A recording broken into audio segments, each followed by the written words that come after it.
Enfoque. A lusofonia em foco. Bem-vindos a mais um programa Enfoque pela Rádio Transforma e pela Revista em Comunidade. Hoje temos a honra de receber a Ananda Santa Rosa de Andrade, que é geógrafa, é mestra e doutoranda em Geografia pela Universidade de Brasília, a UNB. É um prazer receber você e vai ser muito proveitoso conversar. Seja muito bem-vinda. Muito obrigada pelo convite, Lorelai. Estou muito emocionada e honrada por estar aqui e poder contribuir. Bem-vindo à Rádio Transforma e à Revista em Comunidade, e nós é que estamos muito gratos por ter aceitado fazer esta entrevista. Oi, Henrique, muito obrigada também pelo convite. O IBAMA foi o meu primeiro local profissional e também científico de contato com o fogo mesmo, literal, aquele fogo quente em campo, no solo, e o fogo de conhecimento satelital, onde eu via os vários pontinhos denominados aqui no Brasil como focos de calor, conhecidos como fogos ativos ou então hotspots, para identificar onde que estava queimando, quais eram os territórios indígenas, assentos e quilombos que estavam sendo mais danificados pelo fogo. E no INPE, eu também tive uma passagem de 2 anos, que foi para... Trabalhei justamente nesse programa que fazia a consolidação desses dados de focos de calor. No IBAMA, eu utilizava... O sensoriamento remoto era para identificar esses focos. Exatamente. Isso. Eu peço desculpa de interromper, mas estamos a falar também para os portugueses, e os portugueses não sabem o que significa IBAMA nem INPE. Perdão. É verdade. Perdão. O IBAMA, ele é o órgão ambiental brasileiro responsável pela fiscalização ambiental e pela contratação das brigadas de combate a incêndio florestal. O INPE, que é o Instituto Nacional de Pesquisas Espaciais, é a nossa NASA brasileira, onde faz todo o trabalho e tem a missão de produzir dados geoespaciais que vai dar apoio e subsídio para os órgãos de fiscalização. Você, de certa forma, está no olho do furacão, porque está havendo um desmonte enorme, não é? Por parte do governo, justamente atuando contra todos esses mecanismos de proteção ambiental, seja remoto, ou seja físico, seja em loco. Como é que você recebe isso e como é que isso impactou você? Atualmente eu estou no movimento indígena, isto é, toda a luta que eu estou fazendo e todo o conhecimento que eu adquiri nessas instituições estão hoje para ajudar os povos indígenas. Eu trabalho na coordenação das organizações indígenas da Amazônia Brasileira, a COIAB. Como pessoa, eu recebo com muita frustração, porque tudo que foi construído ao longo do tempo está sendo desmontado e destruído e construindo uma caixinha totalmente longe da realidade. Se já existia uma dificuldade nos governos anteriores para reconhecimento dos povos indígenas, da sua tradição e de respeito aos territórios indígenas, nesse governo é pior, porque além de colocar os territórios indígenas como áreas que deviam estar sendo para mineração, atividades agrícolas, pesca, enfim. Há também um preconceito muito grande sobre o que são os povos indígenas. O governo atualmente entende que o movimento indígena, que os povos indígenas, principalmente que tentam se defender contra todo esse aparato do atual governo, é que o indígena é o cara que fica sentado para pescar, não produz conhecimento e que tem que ficar retido ali para fazer o que eles querem. E, na verdade, isso está sendo pior porque coloca alguns indígenas contra outros. O Brasil está passando por uma polaridade social, mas não somente na nossa sociedade não indígena, mas também indígena. E o pior, o governo é fomentar isso dentro do movimento. O que é que eles estão a fazer? O que é que este governo de Bolsonaro está a fazer para colocar os indígenas uns contra os outros?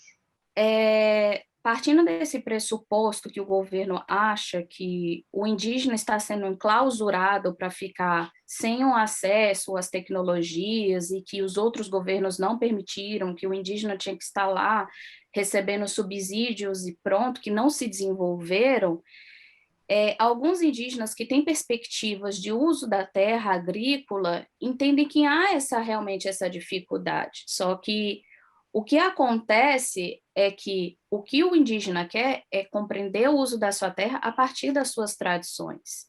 E, se querem fazer dessa forma, tem que ser respeitado. Se há outros grupos que querem fazer o trabalho através da plantação da soja, como acontece numa terra indígena chamada Pareci, que fica no Mato Grosso, muito mais pela ausência do Estado, por não ter compreendido tudo que os povos indígenas têm, principalmente da economia indígena. Assim, existe uma economia indígena riquíssima. Então, coloca sob essa perspectiva, olha, a gente vai chegar aqui e dar condições para que vocês possam ter acesso ao crédito. E aí o movimento indígena tem que entender, peraí, a questão não é ter acesso ao crédito, a questão é ter reconhecimento das nossas tradições e como é que a gente pode trabalhar com isso, sem estar denegrindo a imagem dos povos indígenas, sem estar degradando o nosso território. Essa é o problema principal. Tem um projeto de lei... Mas o cultivo da soja significa já degradar o território. Com certeza, com certeza. É isso que o governo está a incentivar. Com certeza. E não só degradar o território, mas também degradar a cultura dos povos indígenas, o que é mais grave ainda, porque é uma cultura que está como base do país brasileiro. Não é apenas chegar e transformar mais um local para que possa alimentar a política agroexportadora, mas é um incentivo para destruir tudo aquilo que está sendo feito e ainda existe com muita luta dos povos indígenas desde 1500. Cada dia mais a gente perde um pouquinho dessa cultura, aumenta o preconceito, e esse tipo de ação vai fazer que se perca isso. A longo prazo, pode ser que eles entendam, ok, a gente vai ter acesso ao crédito, tudo, e na minha cabeça parece que é muito mais também uma atitude colonialista, mas a longo prazo isso vai ser refletido. Quando eles quiserem ter acesso ao rio, provavelmente vai estar poluído por conta de lavar vasilhames de agrotóxico. Tudo isso tem que ter um mecanismo, uma inteligência, não é simplesmente dar acesso ao crédito, não é simplesmente use agrotóxico dentro dos territórios indígenas. Mas sim, como a soja só produz se tiver agrotóxicos. Não. Perdão, desculpa, eu não escutei direito. A soja só produz se tiver agrotóxicos. Sim, se for para grandes monoculturas, principalmente, precisa ter uso de agrotóxico. E nesse governo a gente teve a liberação de muito mais agrotóxicos que antes não estavam sendo liberados e não são liberados, por exemplo, na Europa. Isso tem um efeito duplo, tanto quanto você produz aqui, mas provavelmente pode ser que nem entre no mercado europeu, entendeu? Então, há vários sentidos que o próprio governo está fazendo, mas não está vendo o impacto, principalmente a longo prazo. Agora, eu queria entrar num outro assunto, porque nós estamos recebendo notícia de que a Amazônia está produzindo CO2 ao invés de absorver CO2. Ela está sendo uma produtora e coadjuvante do efeito estufa, não é?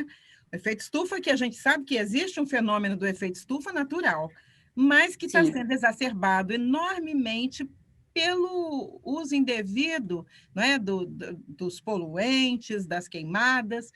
Então, como é que isso chegou nesse ponto? Foi por causa do excesso das queimadas, a gente está perdendo território? Como é que vocês, pelo sensoriamento remoto, percebem isso? Por incrível, desde 2018 já existe uma pesquisa que apontava isso, que a Amazônia brasileira já estava mais emitindo do que absorvendo CO2. Existem duas atividades que são consideradas como principais, são várias, mas duas são principais para a emissão de CO2. É o uso de veículos e o desmatamento. A gente, nesses últimos 2 anos, teve um aumento de taxa exorbitante. Se a gente retira a floresta, isso impacta diretamente nesse fluxo do gás carbônico. Então, primeiramente, por mais que a gente tenha a noção de ver a fumaça e achar que são as queimadas, primeiramente é o desmatamento, que está tendo um valor estrondoso aqui no Brasil. A gente tem que lembrar que já existiam áreas desmatadas, então está tendo um efeito dessas, acrescentado com as novas que estão surgindo. A segunda, obviamente, a terceira são as queimadas, que também está tendo um volume muito grande. Cada dia mais existem estudos, principalmente na região do Xingu, que está mudando o padrão das queimadas. Antigamente, as queimadas, principalmente os povos tradicionais, colocavam fogo, chegava até o momento e parava, não adentrava as florestas. Agora ele está arrancando e entrando nas florestas e cada vez mais degradando. Sim, a gente consegue perceber isso, principalmente por esses impactos que eu acabei de relacionar e pela como a qualidade do ar e o tempo estão se comportando nesses territórios. Os povos indígenas também estão sentindo isso, os povos tradicionais, não somente os indígenas, também. E sim, essa informação também pode ser muito bem verificada por sensoriamento remoto. O que você percebe que há algum movimento de monitorar, mas para cuidar, para coibir esse tipo de prática ou não? Esse ano teve uma pequena mudança. Por exemplo, há 6 dias atrás acabou de sair um plano estratégico operacional. Incrivelmente, eu não consegui achar esse plano, só as notícias de divulgação, em que vai ter um maior contingente para apoiar as atividades ilícitas de queimadas. Também teve uma pequena mudança para poder fortalecer as atividades de fiscalização, mas isso daí não é sentido porque querem proteger as florestas, querem proteger os povos tradicionais, o conhecimento tradicional, etc.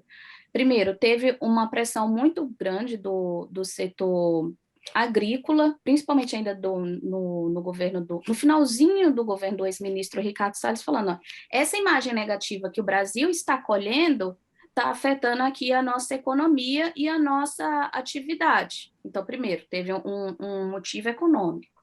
Segundo, o Biden ofereceu uma ajuda, mas disse que precisava ver algumas mudanças.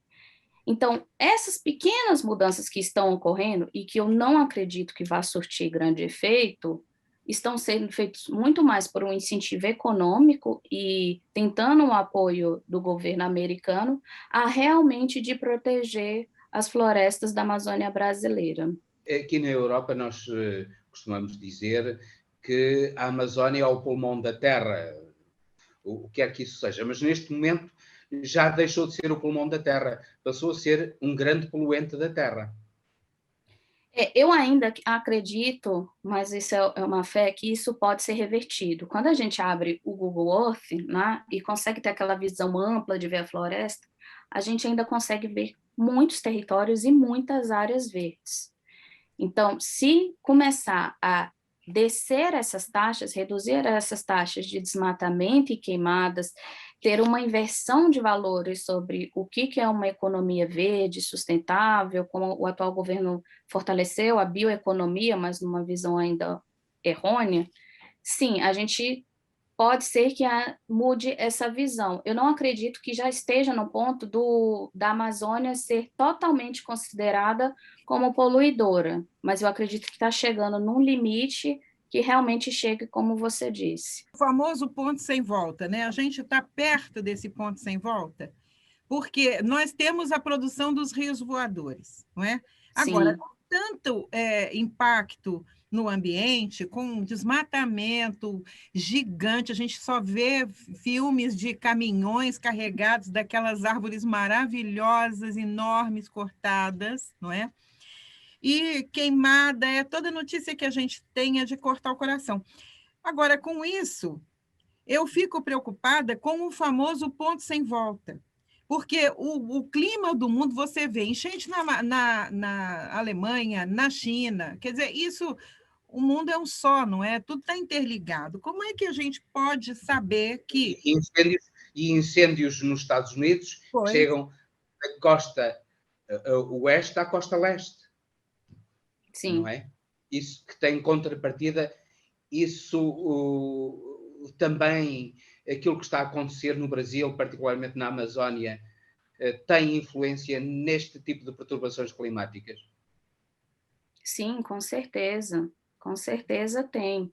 A Amazônia ela tem uma dimensão muito grande, e existem diversos estudos que já declaram a importância da Amazônia, e não é só para a comunidade local, existe já um impacto local muito grande, principalmente para a questão da saúde, das fumaças, enfim, qualidade de vida, estar num ambiente propício para se viver a nível global, como você disse. Esse ano a gente vai ter uma situação bastante delicada, e acho que já está ocorrendo na Europa, de calor, acho que também nos Estados Unidos, e cada vez mais, como vocês falaram em relação às notícias, isso está mais frequente. Eu, pelo menos, eu tenho de lembrança, assim, de anos atrás, que não era tão recorrente assim. E agora parece que está muito mais recorrente. Como também eventos climáticos, como o El Niño. O El Niño, para a gente aqui na Amazônia, tem um fator de preocupação, porque seca mais. Quanto mais seca, mais suscetibilidade para as queimadas, mais a vegetação pode sofrer. Isso também acarreta na extinção de espécies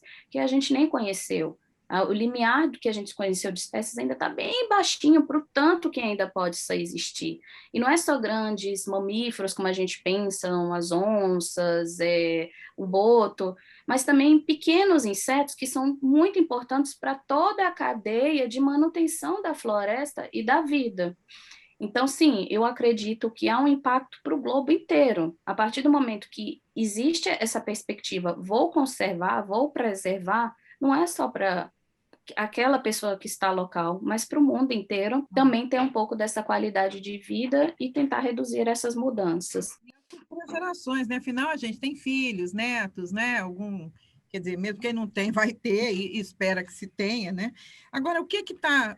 Minha grande dúvida é o seguinte, com todo esse desmonte dos órgãos reguladores e fiscalizadores, né? Os cuidadores dessa política ambiental de preservação, com esse desmonte, quem é que está cuidando? Como é que isso vai acontecer? Você está sentindo alguma pressão externa? Alguém que se põe, alguma ONG, alguma coisa, alguém para ajudar? O que a gente pode fazer ainda para parar?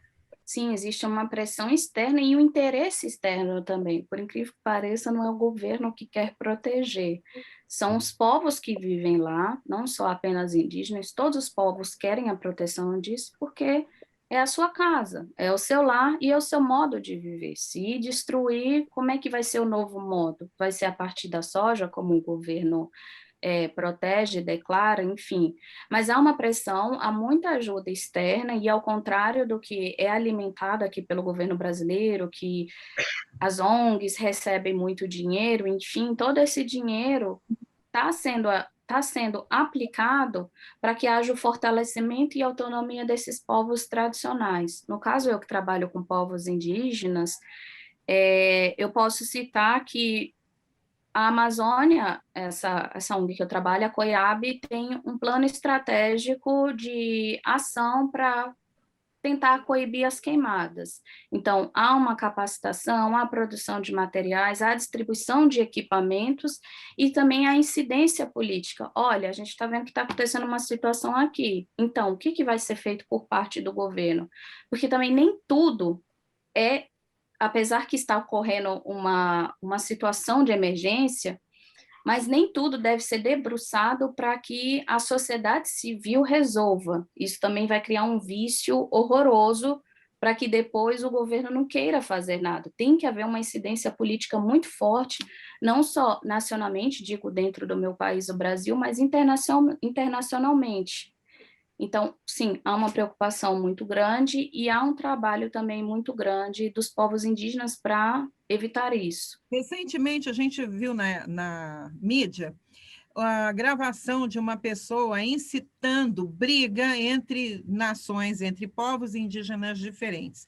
Um que devia estava sendo estimulado a defender seu território e passar a agredir ou reagir com violência a um povo que é considerado um povo isolado. Você pode contar isso para a gente rapidamente e como é que tem sido, em vez da FUNAI apagar o fogo, fazer uma convivência harmônica, ela está estimulando esses conflitos? O que ela ganha com isso? Bom, primeiramente, sobre a questão, o que é um povo isolado? É um povo indígena que decidiu ter autonomia de viver isolado de outros povos indígenas e não indígenas. Então, é uma escolha que o Estado e toda pessoa tem que respeitar os seus modos de vida e, principalmente, essa escolha. No Brasil, a gente tem somente reconhecido pelo governo 114 registros de povos isolados, sendo que são 28 confirmados. Olha, a gente foi a campo, realmente existem vestígios, enfim, e a própria política que a FUNAI construiu, e esse governo tentou quebrar um pouquinho não, muitão, é dessa proteção do isolamento, de não entrar em contato sob hipótese nenhuma. Nessa região que ocorreu essa situação, no Vale do Javari, tinha uma situação de conflito lá dentro, e o que foi solicitado à FUNAI há muito tempo é como resolver esse conflito. E pelo que entendemos, principalmente por aquele áudio, é que chegou um coordenador da FUNAI, coordenador regional da FUNAI, e falou, olha, estou entendendo aqui o conflito, e se algum isolado chegar até aqui ao povo indígena não isolado, eu vou meter fogo.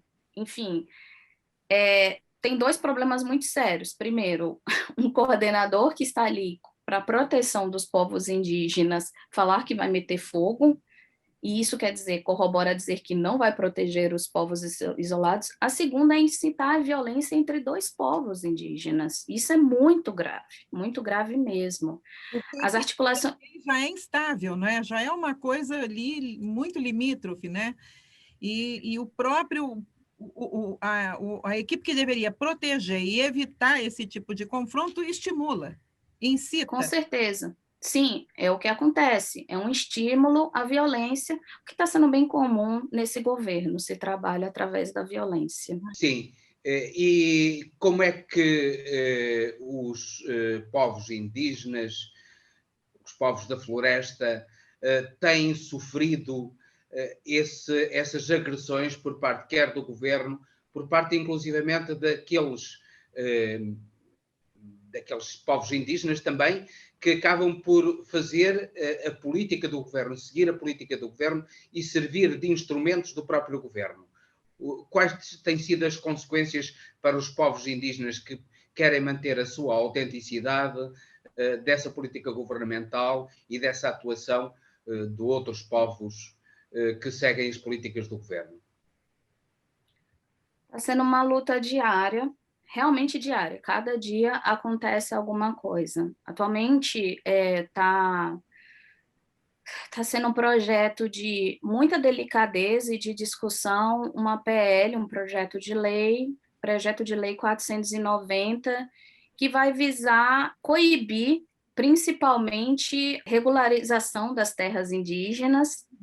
Sim. Isso vai impactar diretamente na regularização, delimitação das terras indígenas, e também vai facilitar que haja essas atividades econômicas dentro dos territórios indígenas. É uma PL bastante perigosa para a segurança dos povos indígenas. Existem territórios já delimitados, regularizados no Brasil, mas isso não significa que está suficiente e que, principalmente, teve uma delimitação conforme entendimento dos povos. Existe a delimitação do governo e existe a delimitação do território, que realmente como eles se enxergam e vivem lá dentro pelos povos indígenas. A segunda consequência é a própria violência que a gente está discutindo aqui. Está tendo muita mortalidade de indígenas por violência, inclusive assassinatos que não são explicados, E a questão é essa também, de colocar em risco eles para proteção do território quando é uma segurança constitucional, está no artigo 231 da Constituição brasileira. Então, o indígena lá apagar fogo sem que haja uma formação para isso, pegar um abafador, pegar um soprador, se queimar, enfim, quando o Estado devia pelo menos, porque ainda não é o total, dar essa formação, dar condições para que haja isso, não Fora está que é ocorrendo. provocado, porque também houve fotos de gente botando fogo nas aldeias, nas casas dos índios, não é? Houve isso também, não é? Quando eles Fora isso também. que interessa financeiramente a um determinado grupo, não é? Então, que tire aquele povo à custa de qualquer coisa, né? Não importa que ele morra, mas deixa que ele Sim, desocupe o lugar, né? sim, sim. Você vê alguma possibilidade de isso ser revertido? Você tem alguma esperança? E em que se baseia essa esperança? Ou como é que você vê? Se baseia na saída desse governo. Eu acho que o primeiro passo mesmo é a saída desse governo. A segunda é que todos nós, não indígenas e também indígenas, precisamos entender o papel e a importância dos povos indígenas. Assim como todo mundo carrega um preconceito em relação aos negros, e isso não dá para negar, todo mundo carrega um preconceito com os povos indígenas. E essa também é uma coisa muito importante. Precisa desmistificar o que é conhecimento. Aqui no Brasil está passando por uma fase sobre o fogo, principalmente. O IBAMA, que é o órgão de fiscalização e de combate, teve uma mudança de paradigma de resgatar o conhecimento tradicional no fogo. Não se resgata conhecimento, o conhecimento sempre esteve lá dos povos indígenas, você reconhece depois de muitos anos. Então, realmente respeitar e quebrar esse preconceito, rever, o que ainda vai ser uma luta de muitos anos, porque a gente também precisa de investimento na educação, no papel da mídia para isso, enfim, principalmente na mudança desse governo, como eu disse, que destruiu várias secretarias que começaram esse trabalho de pequenos passinhos, mas pelo menos ainda tinha uma luzinha para poder fazer alguma coisa. Mas para além dessa pressão sobre o governo, tem havido pressões sobre a comunidade internacional, nomeadamente na Organização das Nações Unidas e também, isso é muito importante, nos países que compram a soja e esses bens alimentares produzidos pelo agronegócio brasileiro, nomeadamente através da destruição da floresta, através da aniquilação dos povos indígenas, através da utilização de agrotóxicos. Tem havido pressão para que quer a Organização das Nações Unidas, quer os países compradores destes produtos, nomeadamente os europeus e, sobretudo, a China, que é um grande comprador desses produtos, deixem de comprar esses produtos para proteger os povos indígenas e para proteger a saúde do Brasil e a saúde do mundo. Então, o que está sendo feito, que parece que é pequeno, mas é muito grande, é garantir espaço de fala. Muitas dessas instâncias que você falou, não existe espaço de fala dos povos tradicionais, existe fala de representantes governamentais. Então, é isso que está sendo feito. E para garantir esse espaço de fala e de incidência política para apresentar a situação, há necessidade de ter diagnósticos e há necessidade também de quebrar a barreira linguística, que é um problema também muito grande. Para chegar até lá, não é só chegar com português ou com as diversas línguas que existem no Brasil dos povos indígenas, mas garantir também que haja o entendimento do que está sendo falado e ter essa interpretação na língua inglesa, espanhol, enfim. Mas é isso. O que está sendo feito agora é garantir o espaço de fala, que eu acho que também vai ser imprescindível ter essa narrativa dos povos indígenas, dos povos tradicionais, sobre o que está acontecendo. Eu sei que está ocorrendo algumas oficinas pela ONU que está tendo a participação dos povos indígenas. Também tem algumas iniciativas para que haja formação técnica de falar inglês, falar em espanhol e falar em francês, para também conseguir dizer, olha, na sua língua, aqui, ó, a situação, na verdade, é essa daqui. E, por fim, também está sendo feito esses diagnósticos sobre a situação do Brasil, não apenas com dados que o governo apresente, a bem querer, mas também que haja uma informação muito mais amplificada e local do que está acontecendo, principalmente envolvendo esses ilícitos e poluição, como você disse. Estão a ter alguma audiência por parte da ONU, por parte do governo chinês, por parte dos governos europeus que importam esses produtos agroalimentares do Brasil? Isso eu não sei falar. Agora, eu queria, além disso, eu ainda queria emendar uma pergunta, que seria, as pessoas têm noção do que está sendo feito? Isso está sendo... Porque chega para nós aqui, mas no Brasil, isso de que forma as pessoas têm noção do que está acontecendo? Você acha que isso é divulgado pela mídia? Não muito, não muito. Existe uma barreira, e aí é uma luta do ativismo digital muito grande para mudar isso. Mas não muito. Se divulga muito mais a catástrofe do que como está sendo feito para minimizar, para impedir que haja desmatamento, enfim. Atualmente está tendo também não é uma guerra, mas... A famosa guerra de narrativas, não é, Ana? Existe sim um problema atualmente da maioria dos veículos brasileiros com o atual governo, mas, por exemplo, quando o governo, como do presidente, estava doente, tudo morreu na mídia para falar. O governo está internado, vai fazer a cirurgia, era o dia todo na CNN, o dia todo no G1, enfim. E aí os 500 mil mortos foram esquecidos, as queimadas na Amazônia, foi uma semana de esquecimento. Quer dizer, são muito pontuais nas suas narrativas, não é? Aquilo que realmente é importante pautar para que a gente ainda possa tomar medidas e reverter, é isso que está sendo pouco, é isso que você acha? Sim, com certeza, com certeza. E a gente aqui no Brasil tem um problema muito sério também sobre o esquecimento. Acontece uma coisa num dia, no outro já se esqueceu. E isso, obviamente, influencia nas escolhas políticas futuras. E há necessidade de um impacto midiático muito maior para ajudar na exposição dos problemas e, com certeza, lutar contra eles. E a universidade, a academia, tem feito essa parceria? Você acha? Tem tentado fazer essa ponte?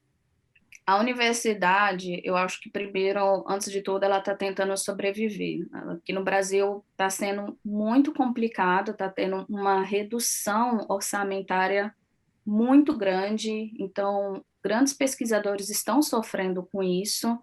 Há alguns meses atrás foi inclusive divulgado sobre a fuga de cabeças do Brasil para fora, porque não há oportunidade decente de trabalho e não há condições de trabalho.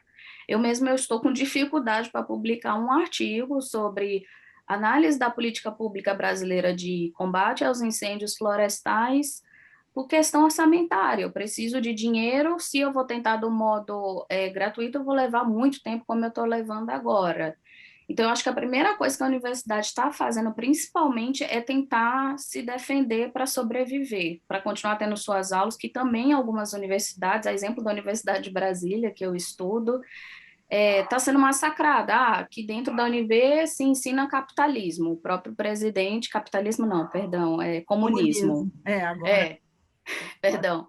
É a visão do presidente, ensino é comunismo. Né?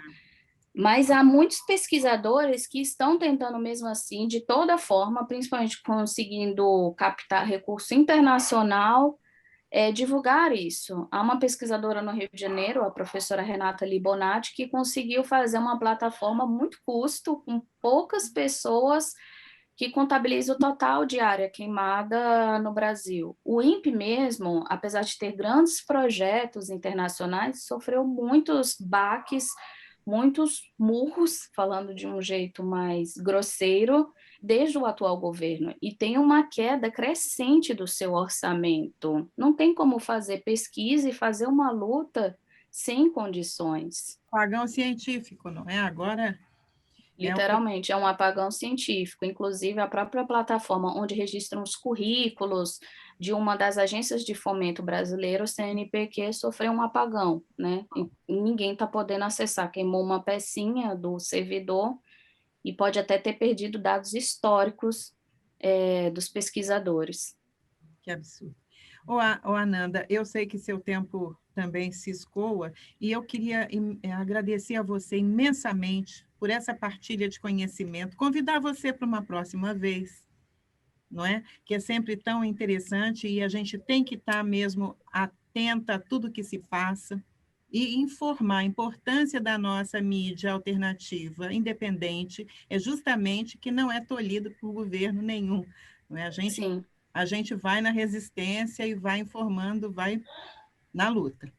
Eu queria agradecer imensamente a você por essa disponibilidade, no momento até doentinha, mas agradecer e convidá-la para a próxima vez, viu? Muito obrigada, e muito obrigada por essa dedicação aos povos indígenas, ao Brasil, ajudar a gente a lutar contra tudo isso que está acontecendo, contra todo esse desmonte. Muito obrigada mesmo. Lorelai e Henrique, eu super agradeço, não tem como deixar essa felicidade de estar aqui, além dos muros do meu querido Brasil, e graças a essa mídia que vocês estão fazendo, a gente consegue ter uma divulgação maior do que precisamos e do que pode ser feito para ter uma vida melhor, em paz com todo mundo. Obrigada mesmo também pela oportunidade. Obrigado por estar consigo, Ananda. Obrigada mesmo. Obrigada. E agradecemos ainda especialmente a você que nos segue. Pedimos que nos curta, que compartilhe, que comente, que envie questões, que se inscreva no nosso canal e ajude a gente a continuar na resistência, divulgando conteúdos dessa importância. Até o próximo programa em Foque, pela Rádio Transforma e pela Revista em Comunidade.